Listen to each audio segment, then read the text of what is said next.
Halo semuanya, selamat datang di channel yang tidak layak untuk dihina ini. Sebelum kita mulai, atur posisi santainya, seruput kopinya, dan mari kita berkhayal.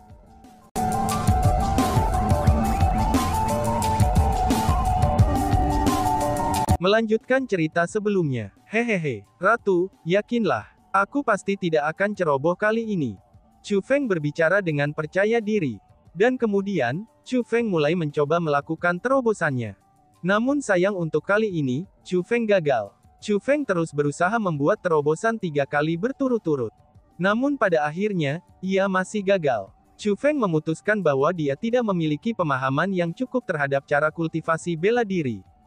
Untuk membuat terobosan, ia harus mendapatkan lebih banyak pemahaman bela diri. Tentu saja, apa yang telah dikumpulkan Chu Feng sudah sangat banyak. Chu Feng merasa bahwa meskipun dia telah gagal membuat terobosan ke peringkat 4 immortal sejati, tapi dia seharusnya tidak jauh dari itu. Pada saat itu, Chu Feng mengalihkan perhatiannya ke Song Si. Tuan Chu Feng, bagaimana keadaan Xing Si sekarang? Ibu Song Si bertanya dengan cemas. Bibi, tolong yakinlah.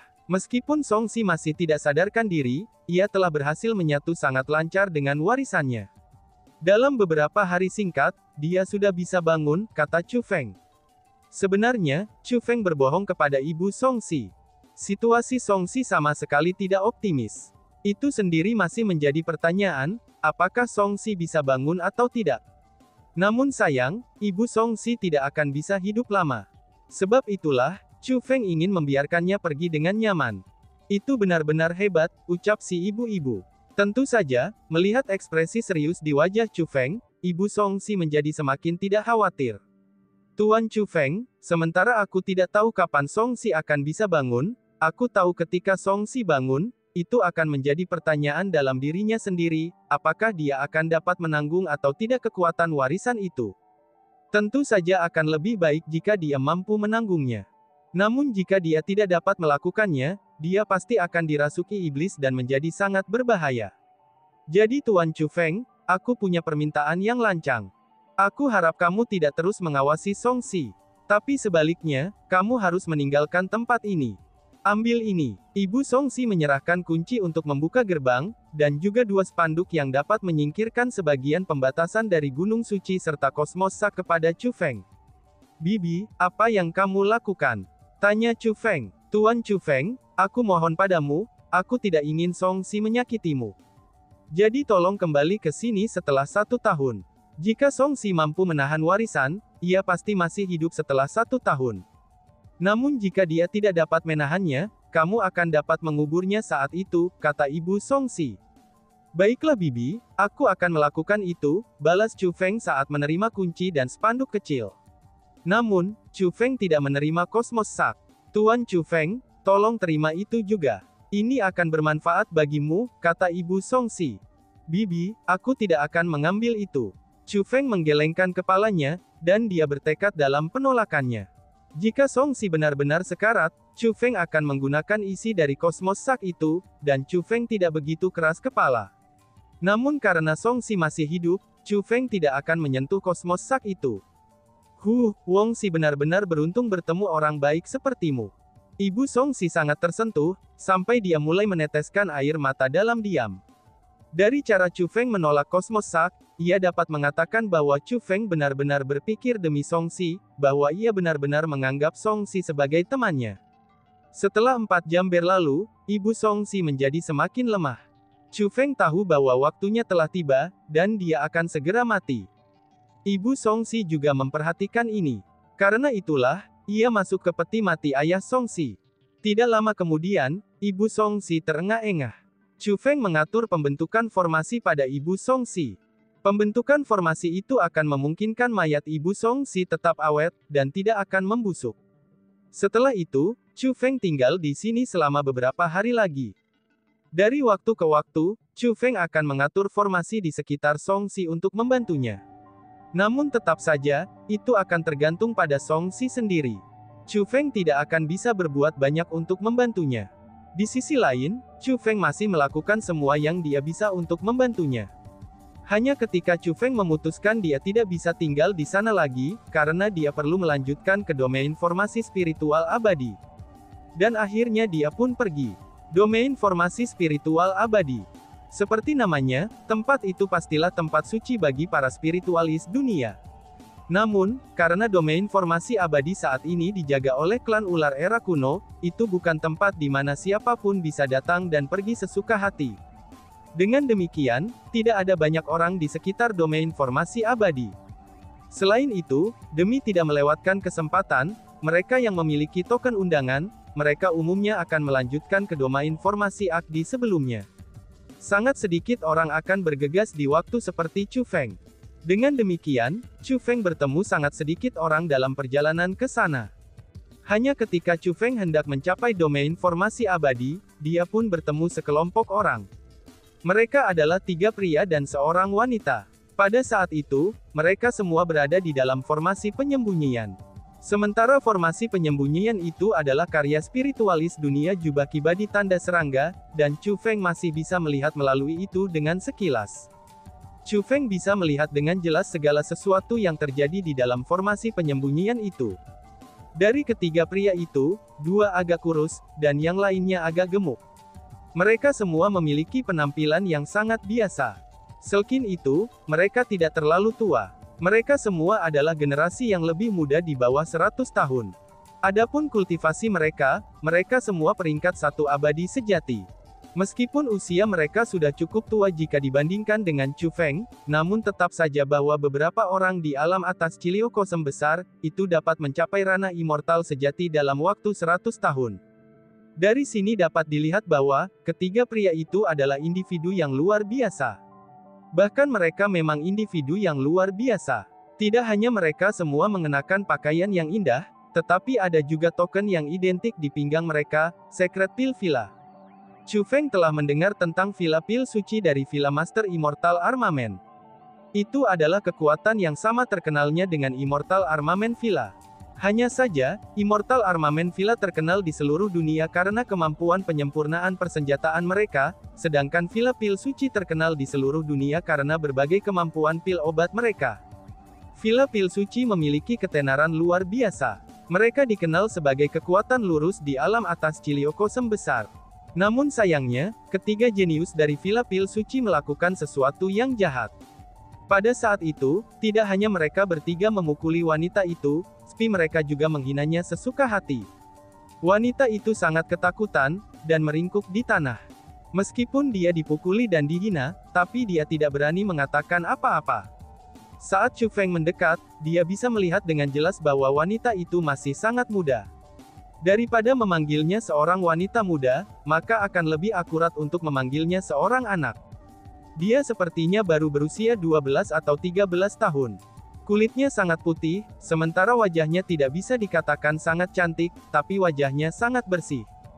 Yang paling penting adalah, Chu Feng memperhatikan bahwa dia tidak memiliki kaki. Bukannya kaki, dia memiliki ekor ular sepanjang 3 meter. Dia sebenarnya binatang buas dari klan ular. Chu Feng tidak bisa mentolerir yang kuat menggertak yang lemah. Jadi setelah melihat ini, dia langsung berteriak. Berhenti. Mendengar teriakan itu, ketiga pria dari Villa Pil Suci semuanya terkejut. Sudah jelas, mereka panik karena perbuatan jahat mereka ditemukan oleh orang lain. Karena bagaimanapun, mereka sudah menyiapkan formasi penyembunyian di sekitar mereka. Secara tidak sadar, mereka merasa kalau orang yang bisa melihat melalui pembentukan penyembunyian mereka, itu pasti lebih kuat daripada mereka. Namun ketika mereka mengangkat mata dan menemukan kalau itu adalah Chu Feng yang berdiri di langit, kepanikan di wajah mereka tidak hanya menghilang dengan cepat, tetapi mereka bahkan mengungkapkan ekspresi yang sangat tidak senang di mata mereka. Bas-bas. Pria yang relatif gemuk di antara kelompok 3 orang itu melambaikan tangannya. Kemudian, formasi penyembunyian menjadi terlihat dengan mata telanjang. Setelah formasi penyembunyian emas cerah dan menyilaukan mengungkapkan dirinya sendiri, dan formasi itu mulai menghilang seolah-olah sedang dibakar. Segera, itu menghilang sepenuhnya. Itu adalah pria yang relatif gemuk. Dia telah menghapus formasi penyembunyian. Siapa namamu? Pria yang relatif gemuk itu mengangkat alisnya, dan bertanya kepada Chu Feng dengan nada yang sangat tidak senang. Siapa namaku? Itu bukan urusanmu, jawab Chu Feng dengan dingin. Memang benar, namamu bukan urusanku, ucap pria yang relatif gemuk itu sambil tersenyum ringan. Kemudian, dia berkata kepada Chu Feng, kamu harus ingat, namaku Li Xiang. Mengapa aku harus mengingat namamu? Tanya Chu Feng. Hahaha, pria bernama Li Xiang tertawa, lalu dia berkata kepada Chu Feng. Itu karena aku akan mengakhiri hidupmu. Aku akan menjadi orang yang mengakhiri hidupmu, balas Li Xiang.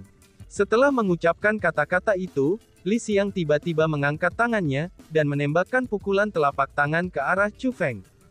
Hanya saja, dia tidak mengirimkan kekuatan bela diri dengan serangan telapak tangannya. Bahkan bisa dikatakan kalau serangan telapak tangan itu tidak menimbulkan sedikit pun keributan. Melihat itu, Chu Feng pun bingung. Dia tidak mengerti apa yang ditandai tindakan Li Xiang.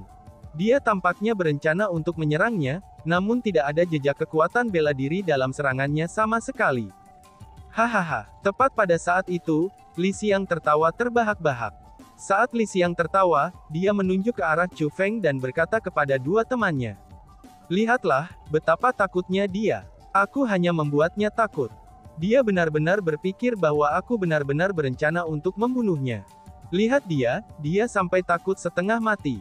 Hahaha, kami melihatnya. Dia hanyalah seekor ayam. Seorang pria seperti dia sebenarnya ingin bertindak seperti pahlawan. Pada saat itu, dua pria di samping Li Xiang juga tertawa terbahak-bahak. Melihat reaksi dari mereka bertiga, Chu Feng merasa terdiam. Dia jelas-jelas tidak berkedip sekali sepanjang waktu.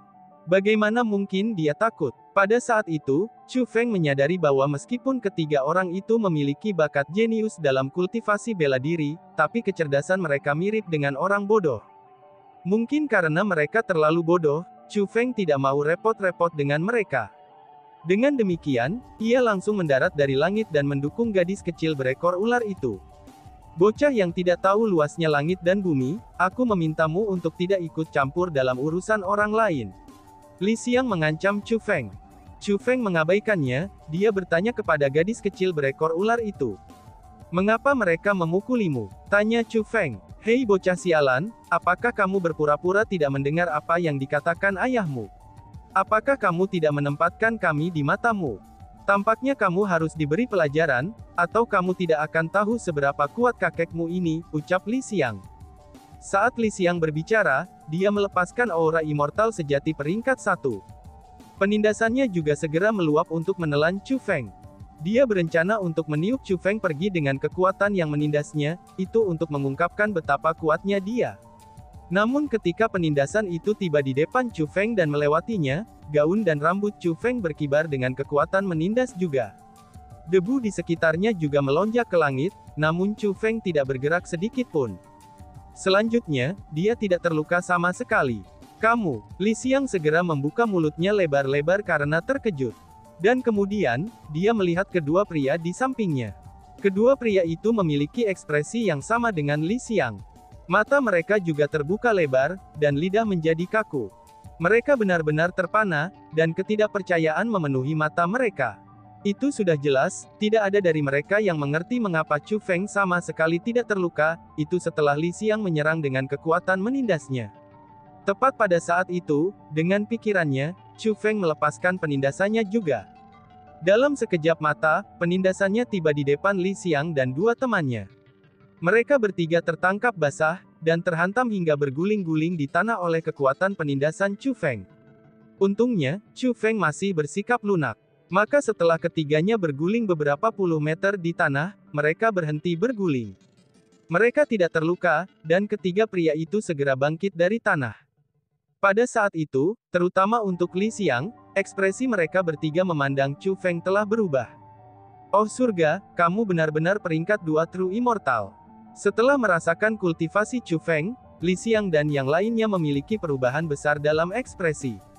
Tak satu pun dari mereka yang mengharapkan kekuatan Chu Feng berada di atas kekuatan mereka. Lagi pula, mereka bertiga sudah dianggap jenius. Namun mereka tidak tahu kalau Chu Feng sebenarnya bukan peringkat 2 True Immortal.